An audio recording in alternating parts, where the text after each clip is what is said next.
श्री गणेश चतुर्थी व्रत की पौराणिक कथा के अनुसार एक बार भगवान शिव तथा माता पार्वती नर्मदा नदी के किनारे बैठे थे।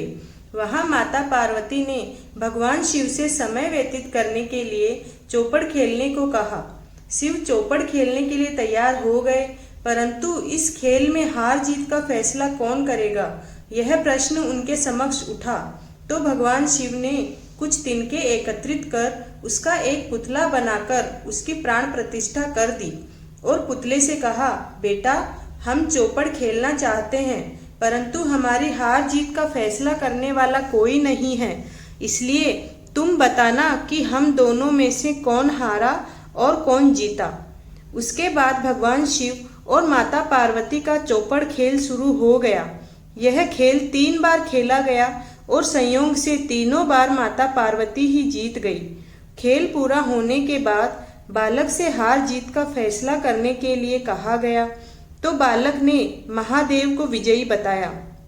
यह सुनकर माता पार्वती क्रोधित हो गई और क्रोध में उन्होंने बालक को लंगड़ा होने और कीचड़ में पड़े रहने का श्राप दे दिया। बालक ने माता पार्वती से बहुत माफी मांगी और कहा कि हे माता, ये है मुझसे अज्ञानतावश ऐसा हुआ है, मैंने किसी द्वेष भाव में ऐसा नहीं किया।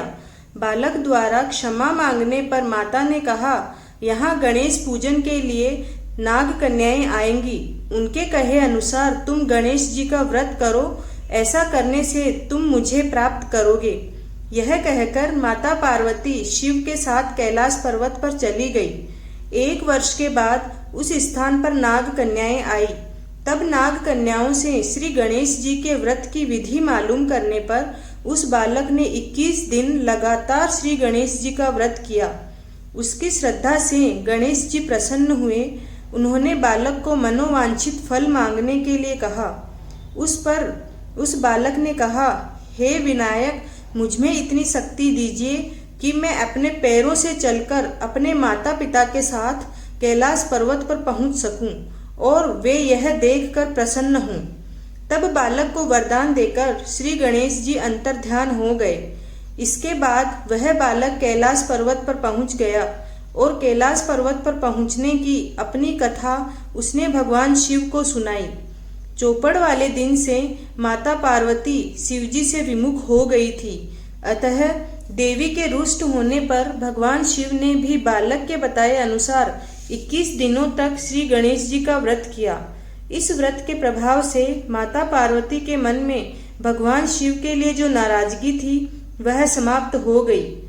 तब यह व्रत विधि भगवान शंकर ने माता पार्वती को बताई।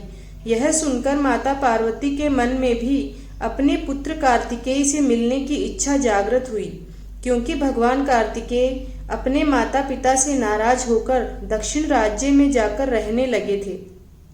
तब माता पार्वती ने भी 21 दिन तक श्री गणेश जी का व्रत किया तथा ध्रुवा, फूल तथा लड्डुओं से गणेश जी का पूजन अर्चन किया। व्रत के 21वें दिन कार्तिकेय स्वयं माता पार्वती जी से आ मिले। उस दिन से श्री गणेश चतुर्थी का यह व्रत समस्त मनोकामनाओं की पूर्ति करने वाला व्रत माना जाता है। इस व्रत को करने से मनुष्य के सारे कष्ट दूर होकर मनुष्य को समस्त सुख सुविधाएं प्राप्त होती है। आशा करती हूँ आपको यह कहानी पसंद आई होगी। अगर आपको यह कहानी पसंद आई तो चैनल को लाइक, शेयर एंड सब्सक्राइब जरूर करें। धन्यवाद।